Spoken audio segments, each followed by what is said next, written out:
Joo, siis tää yllätti mut aika isosti. Et kun mä heitin ihan hatusta niinku, että Young Money, Cash Money, niin sit siitä niinku vaan räjähti tämmönen ilmiö.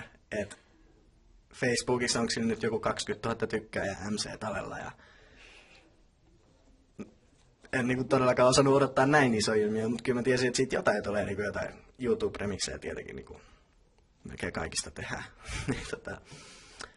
Mutta ihan hauskaa niinku nähdä, miten ihmiset reagoi siihen ja porukka tulee aika paljon kadulla vastaan se, ei Young Money, Cash Money, mitä hebe. No aika lailla niinku kaverit on ollut siinä messissä. Yleensä ne ei niinku mitenkään sano tällaista hirveästi mitään, jos mä oon niinku mun kaveriporukalla.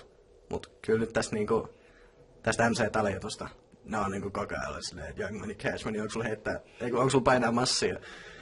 Koko ajan tämmöstä. Mut ihan hauskaa.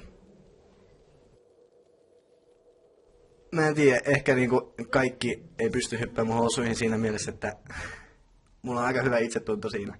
Niin musta on ihan hauska tehdä niitä kohtauksia, että en mä mitenkään ole siitä, että mä en taisi jaksa näitä noloja juttuja.